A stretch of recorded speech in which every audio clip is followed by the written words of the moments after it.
Welcome to the Intelligence Briefing Live What's the Buzz, where leaders and hands-on experts share how they have turned hype into outcome. Today we'll talk about how you can drive sustainability and energy efficiency with AI leadership. And who better to talk about it than someone who does just that, Philippe Rambach. Hey Philippe, thank you so much for joining. Hi, Andreas. Nice to be there. Wonderful. Hey, why don't you tell our audience a little bit about yourself, who you are, and what you do? Sure. As you can hear from the way I speak English, I'm French. I'm based in Paris, and I'm actually the first Chief AI Officer of Schneider Electric. And I hope that I will make a job good enough that there will be a second one after me. A few words about Schneider because your audience may not know us. So, Schneider Electric, we are a large multinational company, more or less 35 billion euro revenue, around 150,000 employees all over the world. And basically, what we do is we provide solutions to our customers for energy management, mostly electricity, and industrial automation. And our aim is to help them to be more sustainable by being more efficient by leveraging our solution, products, and software. Awesome. Thank you so much for sharing. Folks, for those of you in the audience, if you're just joining the stream, drop a comment in the chat where you're joining us from. I'm always curious to see how global our audience is, especially today. And don't forget to subscribe to my newsletter, The AI Memo, under intelligence-briefing.com/newsletter, so you can stay up to date how you can successfully lead AI projects in your business. Now, Philippe, should we play a little game to kick things off? What do you say? Sure. All right. Let's see what the game is. Perfect. So this game is called In Your Own Words. And when I hit the buzzer, the wheels will start spinning.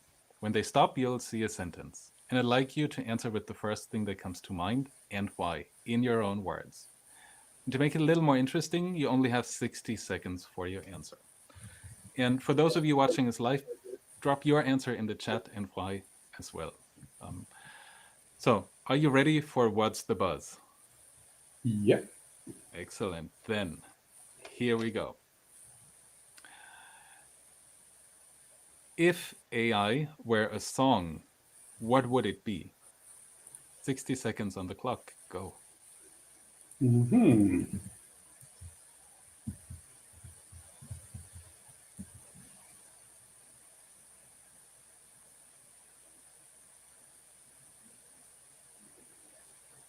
Would it be a children's tune, maybe? Or a lullaby? Or do you think it would be more like a rock song? Yeah.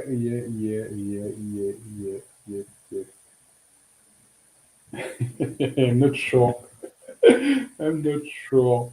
I was trying to ask ChatGPT, but it's not too good, so I'm Yeah. gonna need to do it myself. I think the Yeah. quality of what he said is not so great. I will need to Oh. find it myself. Um, I would say my heart balance. I don't know why two things come to my mind. I'm Uh-huh. almost like in the Proust questionnaire, like in automatic answering. Yes. On one side, I don't know why the final countdown come to me, and I really think that's not the case. I don't think AI bring us to doom, but some people say it. The first thing came to my mind Yes. was the final countdown, and then Yeah. the second thing that came to my mind was "Love Me Tender." I don't know why, honestly, Ah, but yes. because at some point when you are in AI, you start to like it. It's something which is adorable, where you can do a lot of nice things and so on. So I really don't know why I'm saying that, Yes. honestly, but Yes. that's the two names that came immediately to my mind. Awesome. Yeah, no problem. Well, I mean, you never know. Maybe it's the final countdown to finally get started with Exactly right. AI, and then to fall in love with it. Absolutely. And I Awesome. love some Thank of the you. comments in the chat, much better than mine. Yeah. Hey, thank you so much for playing this game with me and for playing along. That's awesome. Um, but now to the more serious part of our conversation that we talked about, right? Like I shared in our preparation, I've been following your content for I think at least the last 2 years, and I know you were one of the first chief AI officers out there, and you've been championing that vision of an AI leader who brings others along on the journey. So I'm really curious to hear from you.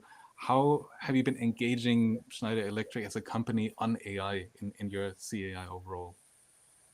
First, I would say that how you engage a company, especially in a large company like ours, is definitely the critical point. It is not super easy to build a team of data scientists. It is not super easy to build a platform to run your models. It is not extremely easy to choose your use cases, but none of that is useful if you don't bring your company with you. If you stay an isolated AI innovation team, then you deliver nothing.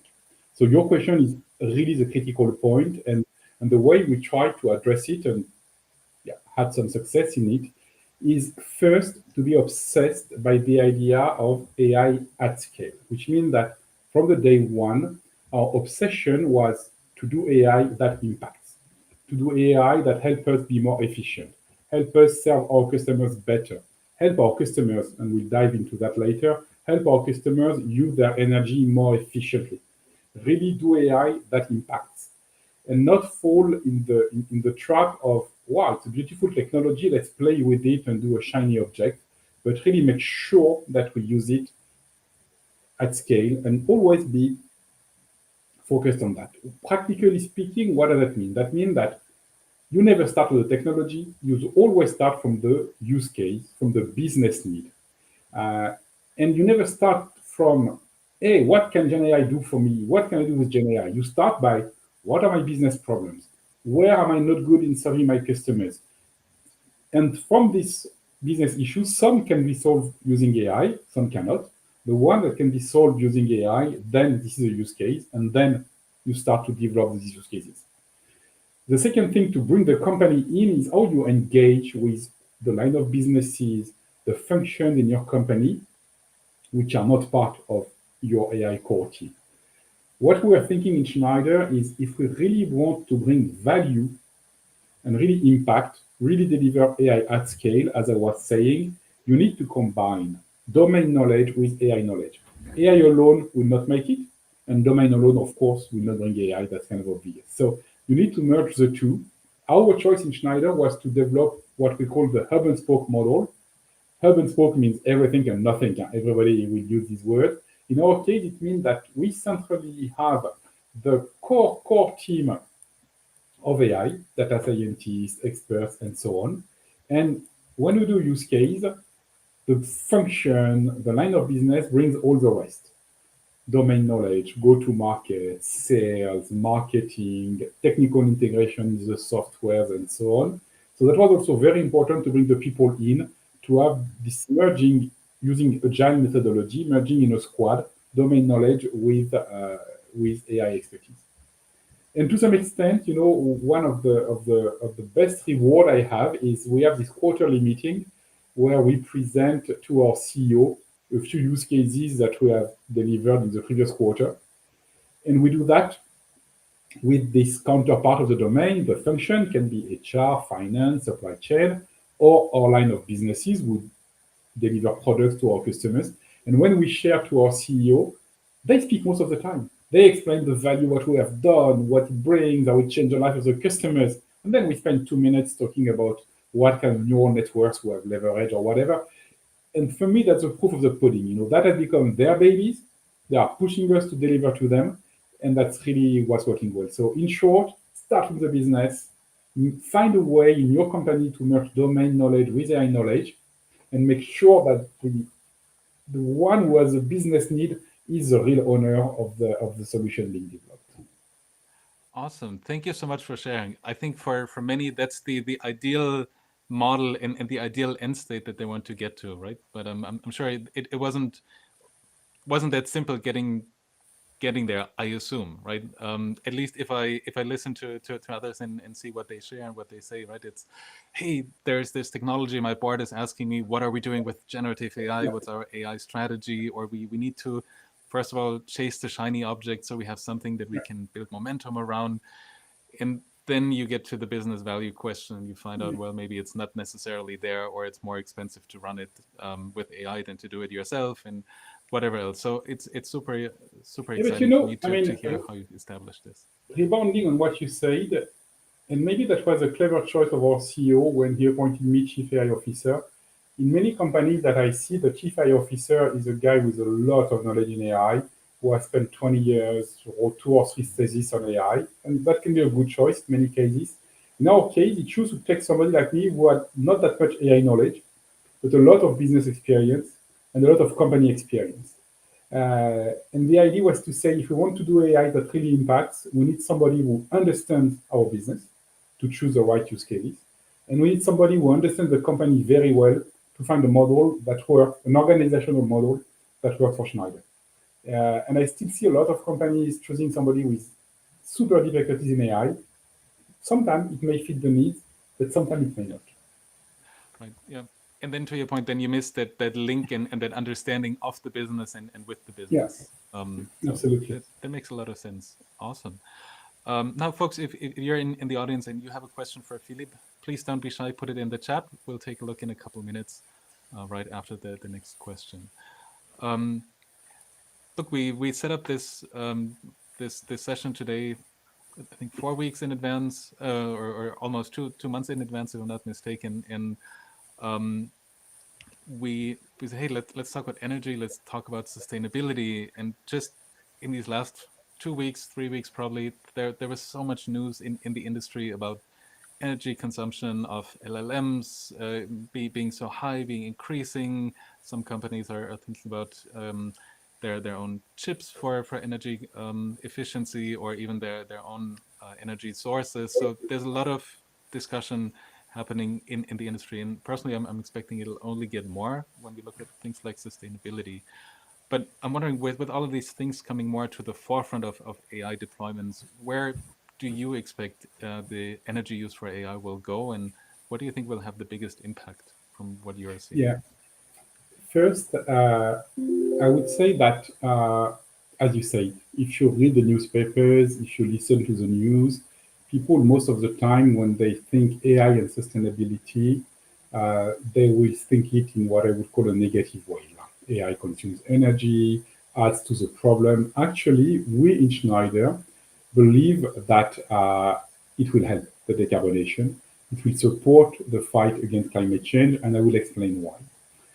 First thing I would say, and would not be surprised being working in AI, I would start with facts and data. As of today, the total consumption of data centers of energy is, I think, something like 0.2% of the worldwide energy. Out of this 0.2%, AI in that is maybe 10% of it.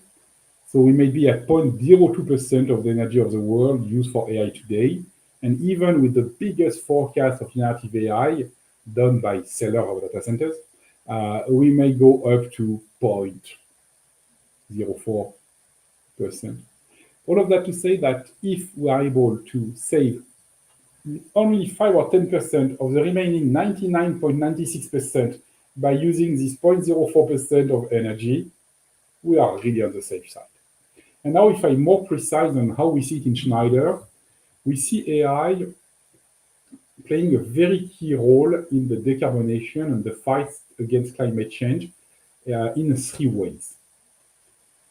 The first one is, and maybe I should start by something even more important, really a belief that we have. We believe that the access to energy is almost a basic human right. Without energy, you cannot develop, you cannot grow. At the same time, we need to find a way to provide energy without damaging too much the planet. So that's a kind of the dilemma. And we believe that AI can really help, not do everything, of course, but really help in solving this dilemma. The first thing where AI can really help is basically using less energy to provide the same outcome. If you want to optimize a process to use less energy, and the process can be an industrial process to manufacture glass, it can be a process to heat or cool a building, it can be a process to manage a data center, it can be any kind of process. If you want to optimize it to get the same outcome with less energy, you need a model, because you need a way to simulate, optimize, test hypotheses. The best model, most of the cases, is the physical model. But in many cases, it's extremely difficult to build a physical model. AI can help you, leveraging data, build a model at a much cheaper cost than building a physical model, if not even possible. Give you an example. A lot of the energy of the world is kind of wasted in heating and cooling buildings in a stupid way. When I mean stupid, just basic way, on-off. We are releasing on the market a room controller, which will, thanks to AI, learn the thermal behavior of the room and therefore be able to optimize the way we heat and cool and reduce by 20 or 30% the energy used to heat or cool buildings without touching the comfort. Same for factories and so on. So the first thing is, even if you burn oil or gas to get your energy, fundamentally, if you use less energy for the same outcome, naturally, you generate less carbon and you generate less pollution and so on. So that's the first pillar. The second pillar where we think AI can play a strong role, and that is a bit more complicated, so stay with me, is if you really want to decarbonize, the only energy that can be fully decarbonized is electricity. However, electricity, if you produce it by burning oil or burning gas, you're back to square one and you actually have a heavily carbonated energy. Most people, when they think about moving to green electricity, and they are right, by many extent, think about the production side of the equation. So they think about how can we put more solar panels, more wind, more water generation, and that's all good and great. They often underestimate the demand side of the equation. And there is a lot of work on which we work on optimizing the demand side of the equation. Because if you are able to optimize the demand side, then you can reduce, as an example, your request for energy or electricity at the time of peak of demand on the electrical grid. And when there is a peak of demand, the only solution for the utility to satisfy the demand is to start gas-powered power plants and therefore produce carbon-heavy electricity. I will give you an example of something that we sell to customers today, which is available. Let's say you are a big data center or a big university. You want to be more green, so you have both solar panels, maybe some wind generation, maybe some batteries in the basement. Already, if you use what is produced when the sun is shining or the wind is blowing, it's great, it's green.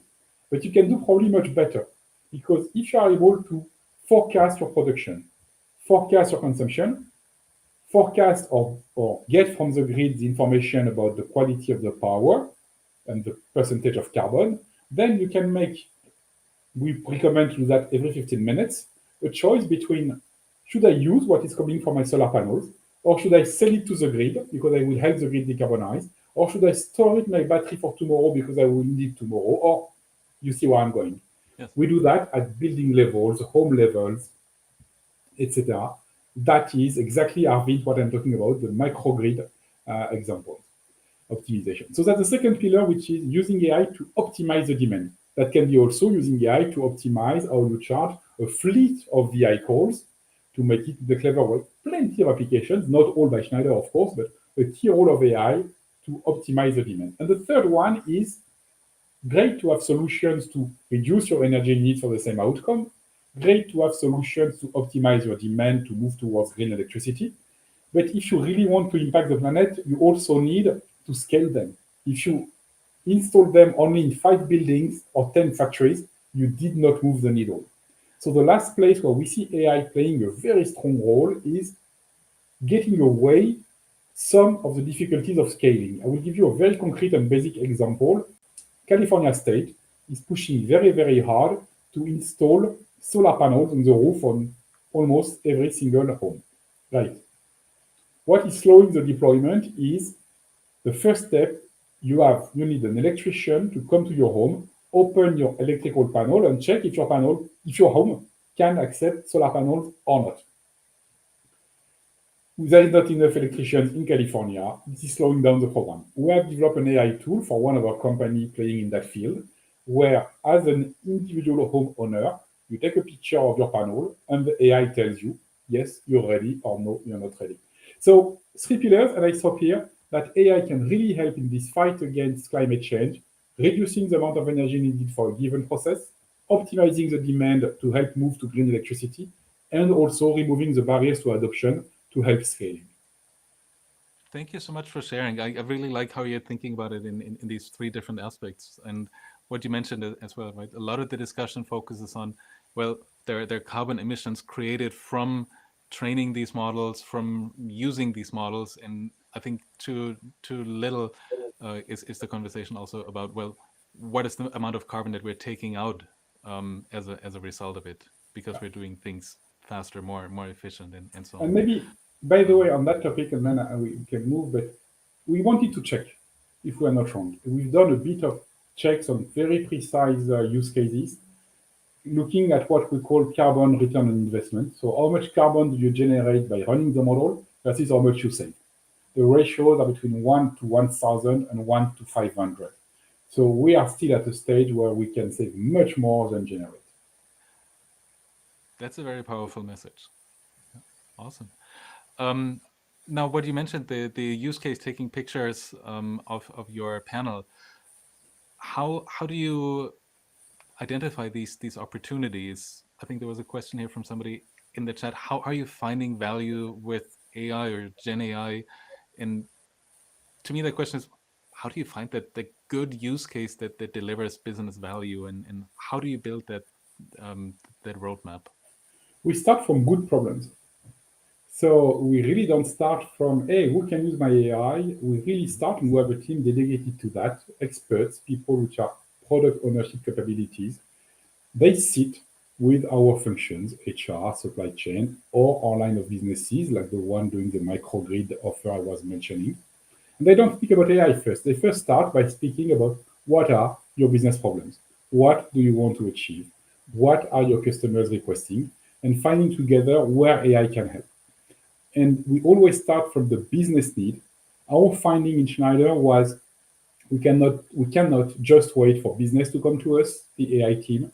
So we have a team of people who make sure that we maintain an AI roadmap for each of our function, an AI roadmap for each of our businesses.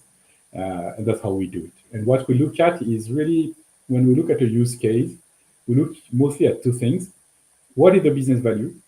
And what is the technical feasibility? And then during the development of the project, we always check the two, and we stop projects either because technically, unfortunately, we cannot do them, often by lack of data, or because the business is not anymore sure of how to bring it to the market. Now, how do you manage that expectation? And if you're investing in a project and it turns out that technologically it's not feasible, or hey, we thought there's more business value that we can actually generate than what we're finding out as we're going along. How do you manage that expectation towards your leadership, for example, that, hey, yeah, there are some projects that will turn out great and they deliver business value. Other ones, it's maybe more of an exploration, and until we then, can say with certainty this will become part of a product, or no, this is not. Actually, the issue is less the management than the teams. It's much more difficult to convince a squad to stop a use case. Yes. That is very difficult because they always think that, yeah, around the corner they're going to make it. So actually, the management, I explained to them when we started that probably if we are very, very good, 2 out of 3 use cases will go to the end, and most likely maybe 1 out of 3. That our job is not to bring the 3 of them, but to stop them as early as we can. And that is pretty well accepted by the management. Actually, the difficulty is more with the teams who never want to drop a project that started. They work hard on it, they love it. Actually, it's more difficulty again to convince the teams to stop it. That sounds familiar. I remember being in that position as well, when we had to make tough choices on do we continue or not. And exactly, everybody was hoping just one more, one more tweak, a couple more days. No, makes sense. Exactly right. But that brings up or brings back other memories, right? Now, generative AI is certainly the latest hype, and clearly for the last 18 months, 20 months, it seems like the industry hasn't been talking about anything else other than that. But we also know that it's not always just about generating, summarizing information. There's some dependencies based on the industry, and sometimes you might just have bigger success and bigger opportunities with traditional machine learning and structured data. You gave a couple examples around the grid or microgrids and these kind of things. So where do you see the opportunity in your industry between Gen AI, machine learning, and what are those opportunities? The first thing I would say, it's super important to be very clear with everybody, because it's unclear for people not specialists of the domain that generative AI does not replace AI. Generative AI add new possibilities to what we were doing before with AI, but it does not replace AI. And by the way, for many of the tasks that where we as an industrial, we need AI, Gen AI is not the answer. Many things we do is about forecasting, optimizing, detecting anomaly. Generative AI is not super good at that. And even if it could do it, it would be very expensive in terms of carbon, energy, and money. So the first thing I would say is use Gen AI only when it makes sense. And if you can avoid to use Gen AI, that's great. And by the way, what I say also, if you can avoid to use AI, that's better also. If you can find ways to do things without AI, it's usually better than AI. But then some stuff can be done only with AI and some others only with Gen AI. So first thing is, yeah, it does not replace AI. And even if sometimes it could, I was seeing papers saying, hey, we are so happy now with generative AI. We can even do time series. Yes, but at which cost of carbon, at which cost of energy, for what additional benefit to a normal traditional technique? Very doubtful. If I take Schneider, Gen AI is 20% of the use cases we do. 80% is still more traditional AI. If anything like traditional AI exists, I'm not sure that's true, but other techniques of AI, I would say. For me, where I see Gen AI for a company like us, at least in the next 18 months, because forecasting the future in AI is a very dangerous game, but it's a lot about knowledge management, RAG technology, helping customer care centers, helping customers find the information. I mean, we all still spend a lot of time, or even lose a lot of time, trying to find the right information. And here, generative AI for a company like ours can play a very strong role. And then, of course, software development, sales support, marketing content generation, all of that will be strongly impacted by generative AI and bring a lot of productivity. Awesome. Thank you so much for sharing. Sounds like there is still a lot more opportunity, but also that a lot of times it comes back to structured data, forecasting, and these type of things, just by the nature of the industry and Absolutely. what you're working on. No, that's awesome. Philippe, we're coming up close to the end of the show, and I was wondering if you can summarize the 3 key takeaways for our audience today. What would I say? I would probably say always start from the business need, never start from the technique. And everybody say it, but it's so easy to forget that. Every morning you should come to your office and read a paper rating, start from the business, not from the technique. People will be, the technique is so fascinating that it's super easy to fall into, I can build something fun. Start from the business. Second thing, I hope that you are now all convinced that you should leverage AI for sustainability, either by using our solutions or developing yours, but there's a lot of progress we can do leveraging AI for sustainability. And probably the last one is don't be obsessed by the newest technology. It's not because Gen AI is a new one that you should use Gen AI for everything. Always stay from what is my business need, what is the cheapest, fastest way to solve my business needs. Gen AI can be, but really not always. Wonderful. Thank you so much for sharing. That's a message that I hear from many consistently as well. Make sure you understand the business problem and you select the right technology. I think it's super important to hear that again and again and from as many leaders as possible. So thank you for sharing that. Thank Also, you. Philippe, thank you so much for joining us and for sharing your expertise with us. I really enjoyed our conversation today, and I hope you in the audience did the same. It was a pleasure for me. Hope it was useful for the people who listen to us. Yeah, awesome. All right. Again, thank you so much. And then, folks in the audience, see you next time for another round of the Intelligence Briefing Live. What's the buzz? Thanks. Thank Bye-bye. you. Bye-bye.